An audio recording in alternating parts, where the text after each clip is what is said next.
আসসালামু আলাইকুম। সবাই কেমন আছেন? আশা করি প্রত্যেকেই ভালো আছেন।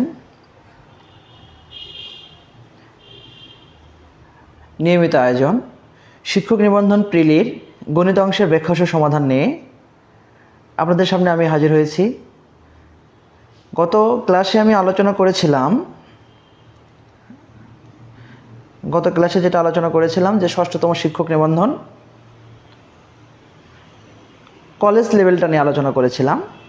আপনারা কে কোথা থেকে লাইভটি দেখছেন অবশ্যই জানাবেন। আজকে আমি আলোচনা করব ষষ্ঠতম শিক্ষক নিবন্ধন প্রিলির গণিত অংশের ব্যাখ্যাসহ সমাধান অর্থাৎ স্কুল লেভেল নিয়ে আলোচনা করব। আজকে আমরা স্কুল লেভেলটা নিয়ে আলোচনা করব। হ্যাঁ, তাহলে আপনারা দেখতে পাচ্ছেন এখানে ক্লিয়ার এবং কে লাইভে কে কোথা থেকে যুক্ত আসেন অবশ্যই জানাবেন। আমরা কিন্তু সাদিক স্যার পেজে আমরা কিন্তু নিয়মিত ক্লাস দিচ্ছি এবং আমাদের প্রত্যেকটি সাবজেক্টের 2 জন করে শিক্ষক নিয়মিত পাঠদান করছেন।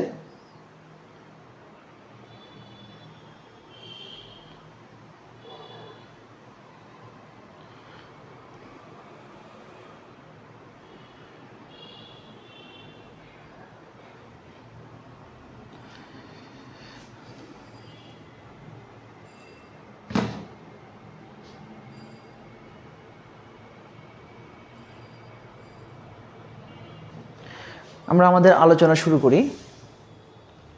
আপনারা লাইভটি ক্লিয়ার দেখতে পাচ্ছেন কিনা অবশ্যই জানাবেন এবং কে কোথা থেকে দেখছেন এটাও জানাবেন। সম্পূর্ণ ক্লিয়ার দেখা যাচ্ছে কিনা।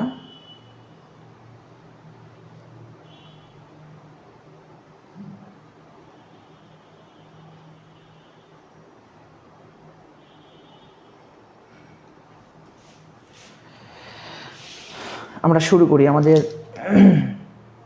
আলোচনা বিষয়। আমরা দেখতে পাচ্ছি 1 নম্বর প্রশ্ন এখানে দেখতে পাচ্ছি যে 30 এবং 50-এর মধ্যবর্তী মৌলিক সংখ্যাগুলোর গড় নির্ণয় করো। তাহলে 30 থেকে 50 পর্যন্ত যে কয়টি মৌলিক সংখ্যা রয়েছে সেই কয়টি মৌলিক সংখ্যার আমরা গড় নির্ণয় করব। এখানে 30 থেকে 50 পর্যন্ত যে কয়টি মৌলিক সংখ্যা আছে আমরা যদি লিখতে পারি, এখানে 31 আমরা যদি লিখি তাহলে 37, 41, 43 এবং 47। তাহলে এখানে কয়টি সংখ্যা রয়েছে? 1 2 3 4 5। তাহলে আমাদের 5 দ্বারা ভাগ করতে হবে। ভাগ করলে যে মানটি পাবো সেই মানটি হচ্ছে 30 থেকে 50-এর মধ্যবর্তী মৌলিক সংখ্যাগুলোর গড়।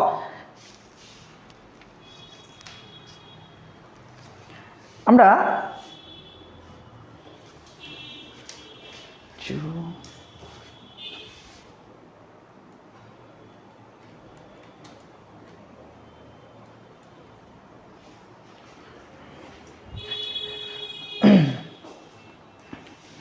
পরবর্তী প্রশ্ন আমরা দেখতে পাচ্ছি 9 এবং 16 এর মধ্য সমানুপাত নির্ণয় করো।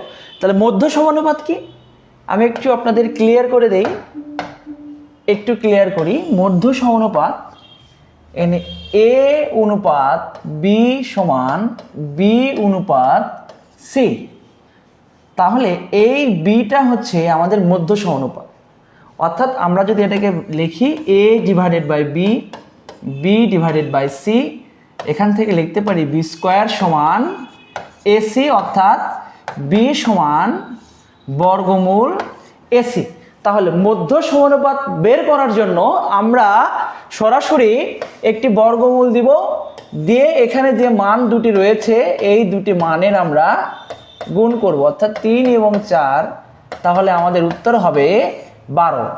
তাহলে খুব সহজে আপনারা কিন্তু বলতে পারেন, এখানে সরাসরি বলতে পারেন যে 144কে বর্গমূল করলে হবে 12।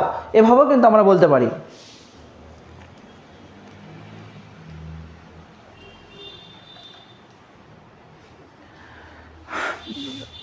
পরবর্তী প্রশ্ন গসাগু নির্ণয় করব আমরা।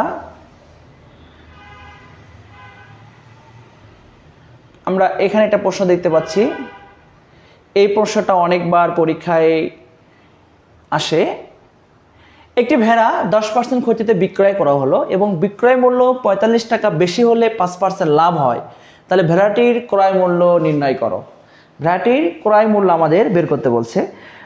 আপনারা যারা আসন্ন 19তম প্রিলিমিনারিকে লক্ষ্য করে পড়াশোনা করছেন, আপনাদের উদ্দেশ্যে আমরা আবারও বলবো, আপনারা যদি সাদিক স্যার পেজ অথবা সাদিক একাডেমির থেকে আপনারা যদি আসন্ন 19তম প্রিলির কোর্সটি কমপ্লিট করেন, তাহলে আপনারা ধরে নিতে পারেন যে আপনাদের প্রিলিতে মোটামুটি নিশ্চিতভাবে আপনারা উত্তীর্ণ হবেন ইনশাল্লাহ। আমাদের এখানে প্রত্যেকটি বিষয়ে 2 জন করে শিক্ষক দ্বারা, অভিজ্ঞ শিক্ষক দ্বারা ক্লাস নেওয়ানো হয়। আমি বিশেষ করে NTRC এর 5টি সনদ অর্জন করেছি এবং প্রথমে হাই স্কুলে জব করেছি, এখন আলহামদুলিল্লাহ কলেজে জব করছি। আমাদের দীর্ঘ অভিজ্ঞতা যেটা বলে, আপনারা যদি ধারাবাহিকভাবে অনুশীলন করেন এবং শিক্ষক নিবন্ধন বিগত বছরে যে প্রশ্নগুলো আছে এগুলো যদি ভালোভাবে ব্যাখ্যাসহ সমাধান করেন, তাহলে কিন্তু অনেক প্রশ্নই কিন্তু আপনারা কমন পাবেন। বিশেষ করে আমি যদি গণিতের বিষয়টা বলি, আমাদের কোর্স আপনারা যারা করবেন, আমি বলতে পারি যে আপনাদের গণিতের 25-এর ভিতরে 20+ আপনারা মার্কস পাবেন ইনশাল্লাহ। আপনি যদি গণিতে যদি 20 পেয়ে যান, বাকি থাকে 20, অর্থাৎ 40 মার্কসে কিন্তু আপনি পাস করবেন। তাহলে গণিতে যদি আপনি 20 পেয়ে যান, বাকি কিন্তু 20 মার্ক কিন্তু আপনি ওভারঅল কিন্তু পেয়ে যাবেন। এই জন্য আমি মনে করি যে আপনারা অবশ্যই গণিতের প্রতি আলাদা একটা জোর দেবেন এবং সেই জোরে আপনি ইনশাল্লাহ 19তম প্রিলি পাস করবেন। এবং আমি আবারও বলবো, আপনারা যারা গণিতের স্টুডেন্ট আছেন, আপনারা যারা আসন্ন 19তম প্রিলিমিনারির মাধ্যম দিয়ে একজন কলেজের শিক্ষক কলেজের লেকচারার অথবা সহকারী শিক্ষক অথবা মাদ্রাসায় জব করতে চান, আপনারা কিন্তু অবশ্যই শুরু থেকে লিখিতর জন্য প্রিপারেশন নেবেন। আমাদের লিখিতর কোর্সটি অলরেডি ভর্তি চলছে, আমরা লিখিত কোর্সেও আর কি ক্লাসগুলো শুরু করবো ইনশাল্লাহ।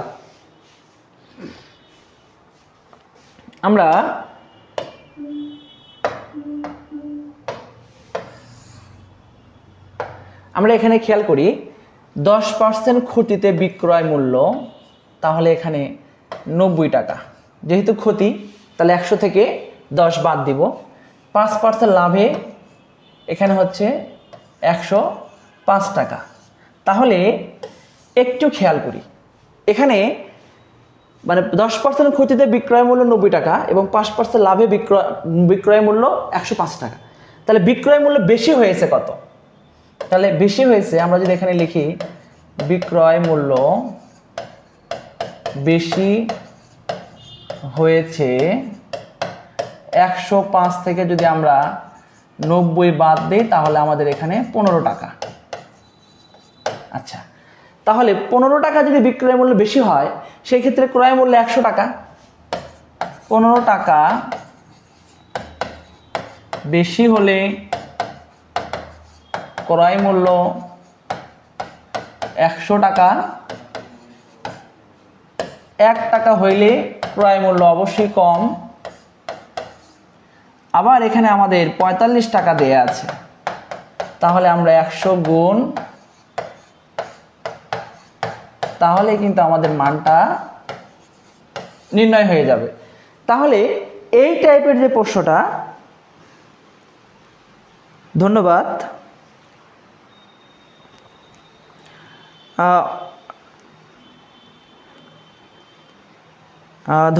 ধন্যবাদ অনেকেই উত্তর করেছেন। নাসরিন আক্তার, আপনার উত্তর সঠিক হয়েছে, আপনাদের অশেষ ধন্যবাদ। আপনারা অবশ্যই কমেন্টে জানাবেন। এটা কিন্তু আমরা আরেকটা শর্ট ওয়েতে করতে পারি, শর্ট ওয়েতে করবো আমরা, এখানে যে ওয়েটা করলাম এটা ছাড়াও কিন্তু আমরা শর্ট ওয়েতে করতে পারি। আমি যদি একটু সংক্ষেপে দেখাই, 10% ক্ষতিতে বিক্রয় মূল্য, আমরা যদি এখানে লিখি 10% ক্ষতিতে বিক্রয় মূল্য 90 টাকা এবং 5% লাভে বিক্রয় মূল্য 105 টাকা।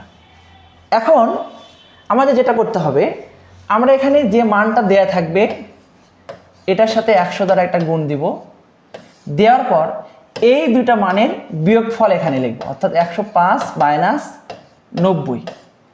তাহলে কিন্তু আমাদের অত লেখালেখির কোনো প্রশ্ন নেই, জাস্ট আমরা কিন্তু এভাবেই কিন্তু আমরা সমাধানটা করতে পারবো। তাহলে এভাবেও আমরা সমাধানটা করতে পারি।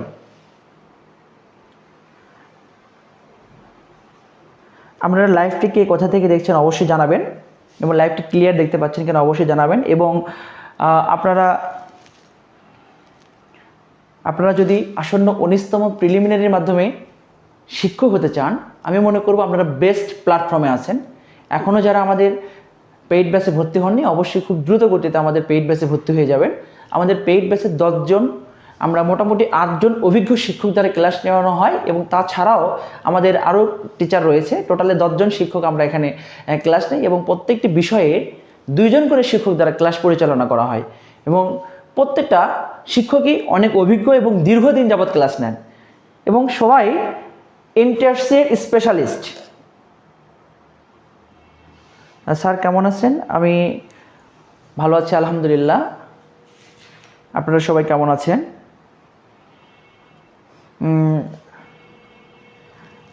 ময়মনসিংহ থেকে, রংপুর থেকে আপনাকে অশেষ ধন্যবাদ। আমরা পরবর্তী প্রশ্ন দেখি। এই প্রশ্নটা একটু খেয়াল করবেন। সরল সুদের যে অঙ্কটা, আমরা জানি সিম্পল ইন্টারেস্ট অর্থাৎ সরল মুনাফা। সরল মুনাফার যে আমরা একটা সূত্র জানি, এটা আমরা ক্লাস 5 থেকে করে আসে, ক্লাস 5, 6, 7, 8, 9, 10 পর্যন্ত আমরা এটা ব্যবহার করি, যে আই সমান পি আর এন। এখানে আইটা হচ্ছে মুনাফা, পি হচ্ছে আসল বা মূলধন, আর আরটা হচ্ছে মুনাফার হার, এবং এনটা হচ্ছে সময়। তাহলে এখানে চারটা এখানে অজানা রাশি রয়েছে, যে কোনো 3টা দেয়া থাকবে, আমার অপর একটি অজানা রাশির মান নির্ণয় করতে হবে। তাহলে এখানে কি কি দেয়া আছে একটু খেয়াল করি। কিছু টাকা 30 বছরে সরল সুদের 3 গুণ হলে সুদের হার নির্ণয় করো। তাহলে সরল সুদের 3 গুণ হলে, তাহলে এখানে আমাদের আসলের যে মানটা, আমরা যদি আসলের মানটাকে 100 টাকা ধরে নিই, তাহলে মুনাফা আসল, এখানে মুনাফা আসল, তাহলে মুনাফা আসল 3 গুণ, তাহলে 3 গুণ এখান থেকে আমরা মুনাফা আসলটা পেয়ে গেলাম। কিন্তু আমাদের লাগবে হচ্ছে মুনাফা আসল পেয়ে গেছি আমরা, এখন আমাদের লাগবে মুনাফা। আমরা যদি মুনাফাটা নির্ণয় করি, এই মুনাফা আসল থেকে যদি আমরা আসলটা বাদ দেই, তাহলে আমাদের মুনাফাটা নির্ণয় হয়ে যাবে 200 টাকা। এটা দেয়া আছে আয়ের মান, এবং এখানে আরও দেয়া আছে সময়, দেয়া আছে এন সমান 30 বছর দেয়া আছে। এখন আমাদের পি এর মানটা পেয়েছি, আমরা আয়ের মানটা পেয়েছি, এবং এন এর মানটা পেয়েছি। আমাদের নির্ণয় করতে হবে আর এর মান। আমরা কিন্তু তখন স্পষ্ট বলতে পারি এখানে পি আর এন সমান আই, এখানে আর এর মানটা কিন্তু আমরা স্পষ্ট বের করতে পারি। আর যখনই মুনাফার হার নির্ণয় করব, তখনই আমরা একটা শতকরা অর্থাৎ 100 মানে 100 দ্বারা গুণ করব। 100 দ্বারা গুণ করে এটাকে আমরা শতকরায় কনভার্ট করব।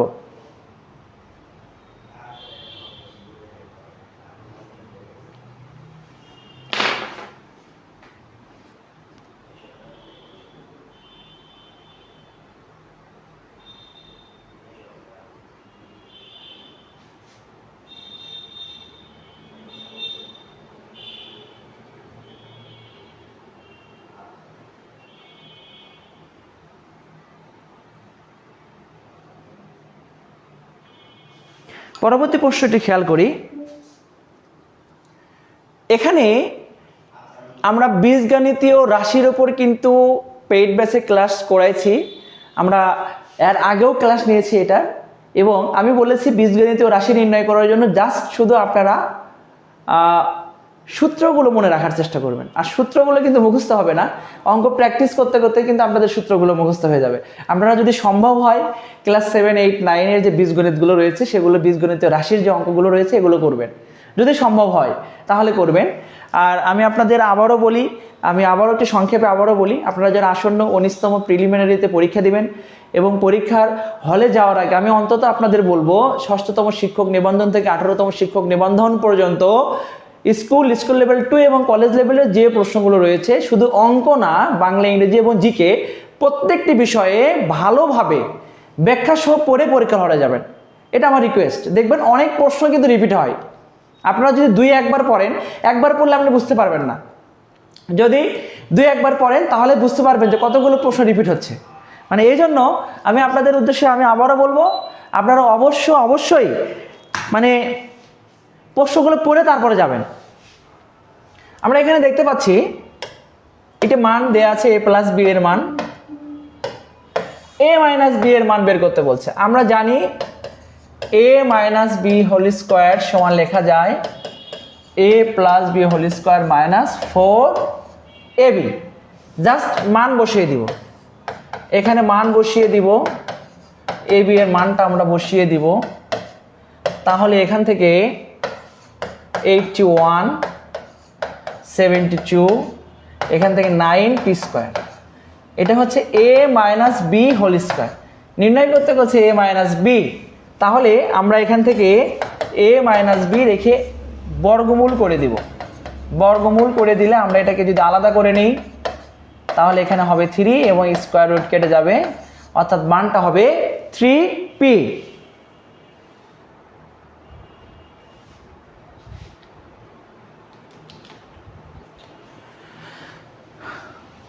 আমরা পরবর্তী প্রশ্ন দেখি। এটা খুবই ইজি একটি প্রশ্ন, ফাংশন। এখান থেকে প্রশ্নটি থাকলে আপনারা খুব সহজে কিন্তু 1 মার্কস পেয়ে যাবেন। এবং এই টাইপের প্রশ্ন অনেকবারই দেখা যায়, অনেক সময় আসে। তাহলে এই প্রশ্নটির সমাধান করি। এটা খুব ইজি, এটা আমার মনে হয় প্রত্যেকেরই পারার কথা। এটা মানে এটা ভুল হওয়ার কোনো চান্স দেওয়াই যাবে না, এই টাইপের যে প্রশ্নটা। এখানে f অফ x এর মান দেয়া আছে x কিউব 2x স্কোয়ার। আচ্ছা, এখানে বের করতে বলছে f অফ -3, তাহলে -3 এখানে বসিয়ে দিলাম, 2 এটা -3, এই শুধুমাত্র x এর পরিবর্তে -3 বসিয়েছি। এখন এখানে -27, আমরা জানি মাইনাসের পাওয়ার বিজোড় সংখ্যা হইলে সর্বদাই মাইনাস হয়, এবং মাইনাসের পাওয়ার জোড় সংখ্যা হইলে সর্বদাই প্লাস হয়। তাহলে এখানে -30, এখানে 18, তাহলে -12। তাহলে এই টাইপের প্রশ্ন কিন্তু ভুল করা যাবেই না, এটা ভুল করার কোনো সম্ভাবনা রাখাই যাবে না।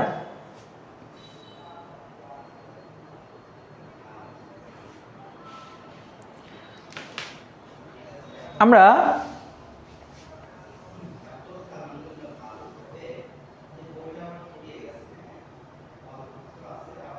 এই যে এই অঙ্কটা দিয়ে খেয়াল করেন, এত এর উৎপাদকে বিশ্লেষণ করো। উৎপাদক কি? কোনো বীজগণিতীয় রাশির সর্বশেষ গুণনীয়ক আকারের প্রকাশ। কোনো বীজগণিতীয় রাশির তার সর্বশেষ গুণনীয়ক আকারে প্রকাশ করাটাকে আমরা উৎপাদক বলি। তাহলে আমরা এখানে দেখতে পাচ্ছি যে রাশিটা আমাদের এখানে দেয়া আছে, এখানে যে রাশিটা দেয়া আছে আমাদের x কিউব মাইনাস x। আমরা যদি এখান থেকে x থেকে কমন নেই তাহলে x স্কোয়ার মাইনাস 1। এই পর্যন্ত আসলাম। এটা কিন্তু এখনো শেষ হয়নি, কারণ আরও আছে। কি আছে একটু খেয়াল করি।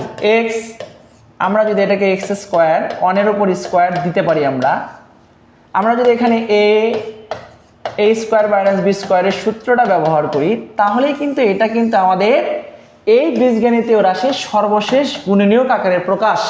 অর্থাৎ যে কোনো বীজগণিতীয় রাশির সর্বশেষ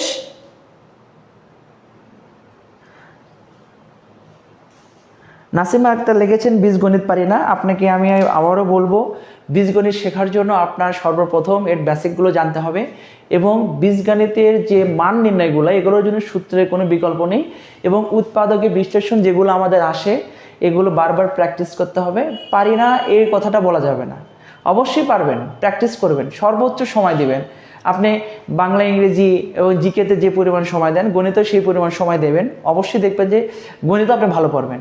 এবং একটা জিনিস আপনি মাথায় রাখবেন, আমি যদি একটু বিশ্লেষণ করি, এখানে যদি আপনি ম্যাথে যদি 20 পান, ম্যাথ আপনার কিন্তু বাকি থাকে জাস্ট 20 মার্কস, 40 মার্কসে আপনি পাস করবেন। এই ক্ষেত্রে কিন্তু এখানে আমরা বাংলা আছে, ইংরেজি আছে এবং জিকে আছে। এবং আমি বলতে পারি ইংরেজি যেটা আমি যেটা করেছি, আমি তো 5টি সনদ পেয়েছি। ইংরেজি যেটা আপনি যদি বিগত বছরের প্রশ্নগুলোও পড়ে যান, আমি ইংরেজি কিন্তু মোটামুটিভাবে 10টা প্রশ্ন উত্তর এমনি করতে পারবেন, এটা ইজিলি ভাবেই পারবেন। আর বাংলা আছে এখানে, বাংলা গ্রামার নবম ও দশম শ্রেণীর যে পুরনো যে গ্রামারটা রয়েছে সেই গ্রামারটা ভালো করে পড়লে এখান থেকে ভালো একটি মার্কস কমন পাওয়া যায়। আর জিকে একটু ভালো ধারণা থাকলে কিন্তু জিকে আপনি মোটামুটি 15টা কিন্তু আশা করা যায় পারবেন ইনশাল্লাহ। আপনি কিন্তু পাস মার্কস এখানে কিন্তু মানে কম হওয়ার কোনো সম্ভাবনা নেই, মানে পাস মার্কস কিন্তু হবে। আমি এভাবে ধরতেছি, জিকে 15, ইংরেজিতে 10, বাংলায় 10। এখন প্রশ্ন হচ্ছে এখানে এই 3টায় মার্কস আসছে 35। এখন কোনো স্টুডেন্ট যদি গণিতে যদি 6 পায় তাহলে তার মার্কস হবে 41। কিছু নেগেটিভ খাবে, খেয়ে সে নেগেটিভ যে 40-এর কমে আসবে, তখন তার পাস আর হবে না। মানে এটাই হয়, মানে এই যে ফরম্যাটটা দেখালাম এভাবেই অধিকাংশ স্টুডেন্ট এইরকমভাবেই মার্কস পায়। মানে ধরাটা খায় কোথায়? গণিতে, মানে গণিতে এসে ধরা খায় প্রত্যেকেই। গণিতে ম্যাক্সিমাম স্টুডেন্ট 6, 7, 10, 15 এরকম মার্কস, মানে 20+ বা 20 খুব কম সংখ্যক স্টুডেন্ট পাচ্ছে। এবং এই যে প্রশ্নগুলো ইংরেজি 10, 12, 14, যারা ইংরেজি ভালো জানে তারা হয়তো বা ইংলিশে 20+ করছে। এই ক্ষেত্রে কিন্তু অবশ্যই আপনাকে যে কোনো চাকরি পরীক্ষায় উত্তীর্ণ হতে হলে আপনার গণিতের প্রতি আলাদাভাবে সময় দিতে হবে। কারণ এখানকার যে মার্কসটা এটা আপনাকে সবার সাথে কম্পিটিটর, মানে সবার সাথে আপনার ভালো একটা অবস্থান তৈরি করাবে। কারণ প্রত্যেকেই আপনার ভাবতে হবে যে আপনি জিকে যতগুলো পারবেন, একজন মোস্ট ট্যালেন্টেড স্টুডেন্টও জিকে আপনার থেকে হয়তো 2 থেকে 1 মার্কস বেশি পাবে। মানে এটাই হয় আর কি। এই জন্য আপনাকে গণিতের প্রতি আলাদা জোর দিতে হবে। এবং আমি মনে করি যদি আপনি গণিতটাকে ভালোভাবে করেন, আমি বিশ্বাস করি অবশ্যই 20+ করবেন ইনশাল্লাহ। এবং আমাদের ভিডিওগুলো নিয়মিত দেখবেন, আমরা ভিডিও নিয়মিত আপনাদের জন্যই বিগত বছরের প্রশ্নগুলো সমাধান করছি। এবং তাছাড়া আমাদের পেইড কোর্স চলমান আছে, আপনারা অবশ্যই আমাদের পেইড কোর্সে আসবেন। এবং এখানে আমাদের প্রত্যেকটি অধ্যায়ের যেমন পাটিগণিত বলেন, বীজগণিত বলেন, জ্যামিতি, ত্রিকোণমিতি, এখানে আমাদের পরিমিতি যে বিষয়গুলো রয়েছে, এই প্রত্যেকটি টপিক অনুযায়ী আলাদাভাবে আমাদের এখানে ক্লাস করানো হয়। আমরা কিন্তু এখানে শুধু প্রশ্ন সলভ করছি। আমরা যখন পেইড ব্যাচে ক্লাস নিচ্ছি তখন কিন্তু আমরা প্রশ্ন সলভ করছি না, প্রশ্ন সলভের পাশাপাশি বিস্তারিত বেসিক দিয়ে কিন্তু আমরা প্রশ্ন সমাধান করছি। এই জন্য আমি অবশ্যই বলবো আপনারা যারা এখন আমাদের পেইড ব্যাচে ভর্তি হননি অবশ্যই আমাদের পেইড ব্যাচে ভর্তি হয়ে যান। আমরা পরবর্তী প্রশ্নটা দেখি। আমরা এখানে পরবর্তী প্রশ্ন আমরা দেখতে পাচ্ছি, দেখেন এই প্রশ্নটা কিন্তু ক্লাস 7 মানে ক্লাস 8-এ আছে, ক্লাস 8-এর বইয়ে এই টাইপের প্রশ্ন আছে। তাহলে এই প্রশ্নগুলো জানার জন্য কিন্তু মানে এই প্রশ্নগুলো সলভ করার জন্য কিন্তু আপনারা অবশ্যই কিন্তু এই প্রশ্নগুলো সমাধান করার জন্য আপনার সূত্র জানতে হবে। আপনারা যদি সূত্রে দুর্বল হন, আমি মনে করি যে বারবার প্র্যাকটিস করবেন। Practice makes a man perfect. মানে আপনার প্র্যাকটিস করতেই হবে। গণিত আপনাকে কেউ শিখিয়ে দিবে না, বা আপনাকে কেউ শেখানোর চেষ্টা করতে পারে, আপনার নিজেরই শিখতে হবে। নিজে যখন শিখবেন, নিজে যদি একটু শিখেন, 1% শিখতে পারেন, অন্যের শেখানোর চাইতে এটা আপনার জন্য খুবই গুরুত্বপূর্ণ। এই জন্য নিজের চেষ্টা করুন, নিজের সূত্রগুলো নিজের আয়ত্তে রাখার চেষ্টা করুন, দেখবেন প্রত্যেকটি অঙ্ক সমাধান করতে পারবেন। আমরা এখানে লিপা খাতুন বলেছেন রাইট স্যার, অসংখ্য ধন্যবাদ আপনাকে। আসিফ বলেছেন ঠিক স্যার, আপনাকে অসংখ্য ধন্যবাদ। আপনারা লাইভটি বেশি বেশি শেয়ার করুন এবং অবশ্যই আপনাদের মতামত কমেন্ট বক্সে জানাবেন। এবং শুধু তাই নয়, আমরা কিন্তু আপনাদের জন্য 24 ঘন্টা সার্ভিস দিয়ে থাকি। আমরা কিন্তু সার্বিকভাবে আমাদের সাদিক স্যার কিন্তু প্রতিনিয়ত আপডেট দিচ্ছে, এবং সাদিক স্যারের পাশাপাশি আমরা যারা আছি, বিশেষ করে আমি সর্বোচ্চ চেষ্টা করি আপনাদের সাপোর্ট দেওয়ার। এবং আমি আপনাদের বলেছি যে আপনাদের যে কোনো সমস্যা আপনারা কিন্তু আমাকে ইনবক্স করতে পারবেন। আপনার যে কোনো গণিতের সমস্যা নিয়ে আপনারা কিন্তু ছবি তুলে ইনবক্স করলে আমি এটা সমাধান করে দেওয়ার চেষ্টা করবো ইনশাল্লাহ। আপনারা আমার প্রোফাইলে নক করতে পারেন, হোয়াটসঅ্যাপে নক করতে পারেন, অথবা আমার ব্যক্তিগত পেজও নক করতে পারেন, যেভাবে আপনাদের খুশি। আমরা কিন্তু 24 ঘন্টা কিন্তু আপনাদের সেবায় নিয়োজিত। আমরা চাই যে আমাদের প্ল্যাটফর্মের মাধ্যম দিয়ে আপনারা ভালো একটা জব নিশ্চিত করুন, এটা আমরা চাই। এবং আপনাদের উদ্দেশ্যে আমি আবারও বলবো যে আমরা আসন্ন 19তম প্রিলিকে লক্ষ্য করে আমরা সাদিক পাবলিকেশনের মাধ্যম থেকে একটি বই বের করেছি। বইটা হচ্ছে সাজেশন ভিত্তিক বই। এই বইটি যে শুধুমাত্র প্রিলির জন্য তা কিন্তু নয়, এই বইটি পড়লে আপনি যে কোনো চাকরির প্রস্তুতি যে পরীক্ষায় হোক না কেন এই পরীক্ষায় আপনি অংশগ্রহণ করতে পারবেন।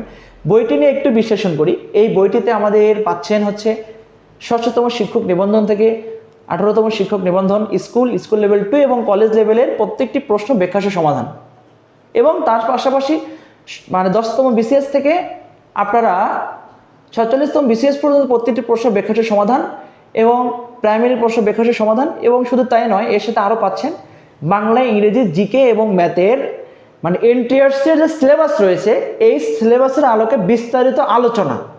এবং তারপরও আপনারা পাচ্ছেন এখানে সাম্প্রতিক বিগত 2 থেকে 3 মাসের যে সাম্প্রতিক বিষয়গুলি রয়েছে, এই বিষয়ের যে জিকেগুলো রয়েছে সেই সবগুলো জিকে এর সাথে আপডেট করা আছে।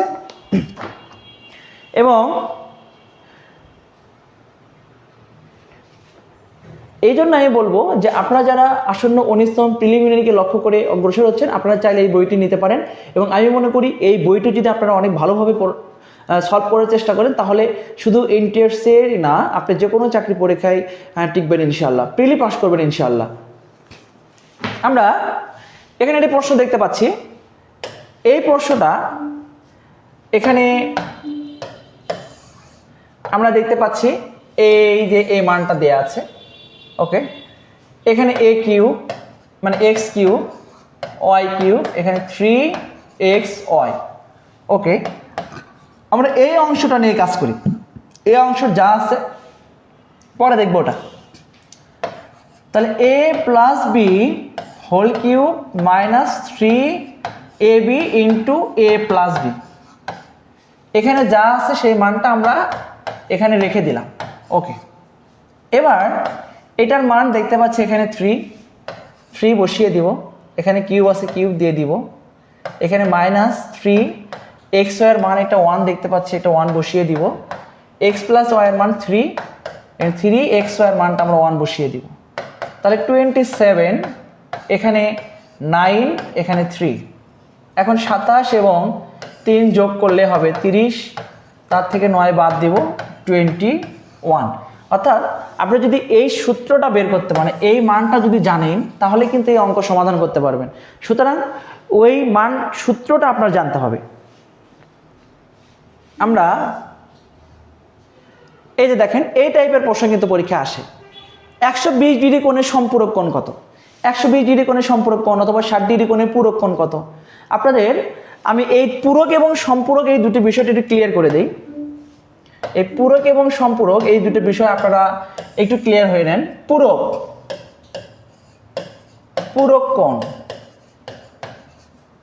কোণ অর্থাৎ যে কোনো দুটি কোণের যোগফল যদি 90 ডিগ্রি হয়, যে কোনো দুটি কোণের যোগফল যদি 90 ডিগ্রি হয় তাহলে ওই দুটি কোণকে আমরা বলবো পূরক কোণ।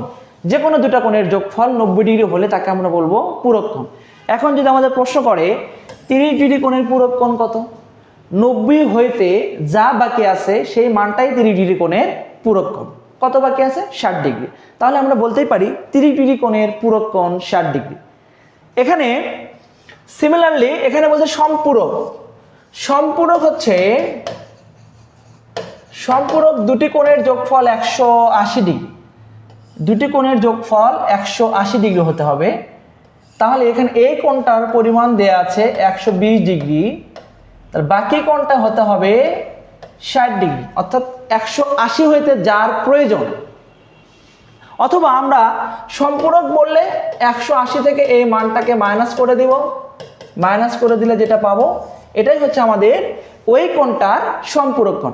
অর্থাৎ দুটি কোণের যোগফল 180 ডিগ্রি হলে তাকে আমরা বলবো সম্পূরক কোণ, এবং দুটি কোণের যোগফল 90 ডিগ্রি হলে তাকে আমরা বলবো পূরক কোণ। পূরক কোণের ক্ষেত্রে 90 থেকে মাইনাস করব, আর সম্পূরকের ক্ষেত্রে 180 থেকে মাইনাস করব। ধন্যবাদ। আসিফ ইকবাল বলেছেন খ নম্বর, আপনাকে অসংখ্য ধন্যবাদ। বৃত্তের কোনো বিন্দু হতে বহিস্থ কোনো বিন্দু হতে একটি বৃত্তের দুটি স্পর্শক আঁকা যায় কিভাবে একটু খেয়াল করি। এই বিষয়ে এখান থেকে বেশ কয়েকটি প্রশ্ন আছে, আমি প্রত্যেকটি প্রশ্ন আপনাদের ক্লিয়ার করে দিচ্ছি। একটি বৃত্ত,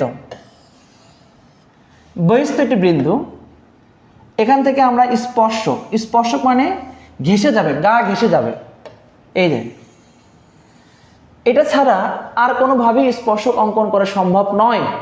বৃত্তের বহিস্থ কোনো বিন্দু থেকে দুটি স্পর্শক এভাবে অঙ্কন করা যাবে, তার বাইরে কোনো স্পর্শক অঙ্কন করার সম্ভাবনা নেই।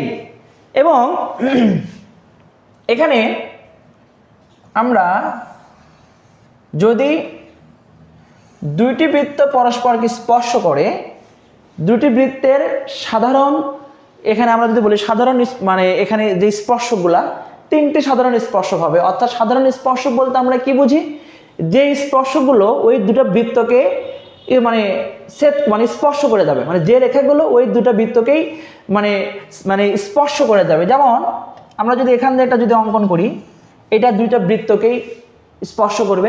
আমরা যদি আরও একটা রেখা অঙ্কন করি, এই যে এটাও কি করবে, দুইটা বৃত্তকেই স্পর্শ করবে। আমরা যদি এখানে আরও একটা রেখা অঙ্কন করি, এটাও কিন্তু দুটো বৃত্তকে স্পর্শ করবে। এই জন্য এখান থেকে আরও একটি প্রশ্ন হতে পারে যে দুইটি বৃত্ত যখন পরস্পর বহিস্থভাবে স্পর্শ করবে, তাদের সাধারণ স্পর্শক কয়টি? তাদের সাধারণ স্পর্শক তিনটি। এটা আমরা মাথায় রাখবো।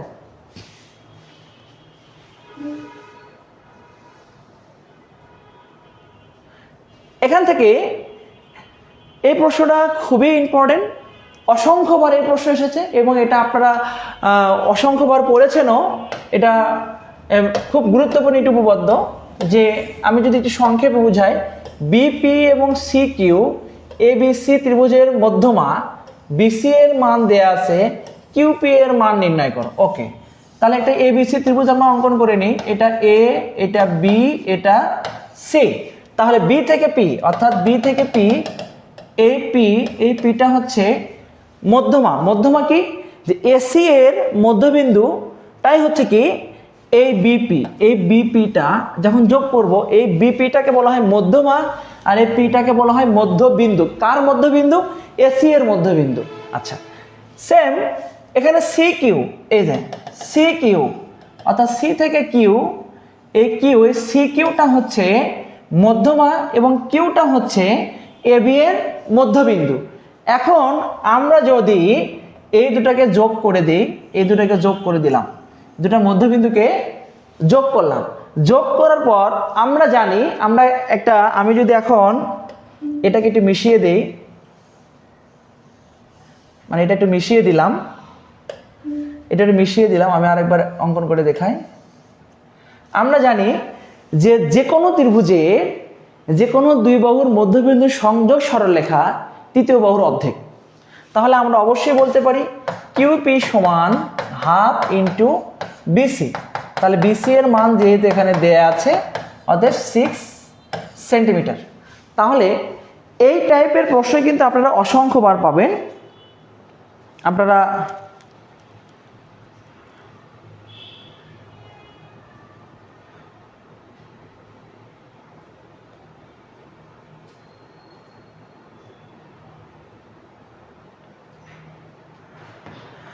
আমরা আজকের আলোচনা এই পর্যন্ত রাখবো। আপনাদের সর্বশেষ একটি কথা বলতে চাই, আপনারা যারা আসন্ন 19তম প্রিলিমিনারিকে লক্ষ্য করে অগ্রসর হচ্ছেন, আপনারা অবশ্যই আমাদের পেইড কোর্সে ভর্তি হন, বা এখনও যারা ভর্তি হননি, আমি নিশ্চিত করব আপনাদের, আমি আনোয়ার স্যার আপনাদের নিশ্চিত করব যে গণিতে 20+ কীভাবে পাবেন। আপনি গণিতে 20+ কীভাবে পাবেন? আপনারা এখনও যারা আমাদের পেইড ব্যাচে ভর্তি হননি, অতি দ্রুত গতিতে আমাদের পেইড ব্যাচে ভর্তি হয়ে যান। আমাদের পেইড ব্যাচ 1 এর ক্লাস চলমান এবং পেইড ব্যাচ 2 এ ভর্তি চলছে। আমরা পেইড ব্যাচ 2 ক্লাস চলমান করব খুব শীঘ্রই। সবাই ভালো থাকবেন, সুস্থ থাকবেন, আল্লাহ হাফেজ।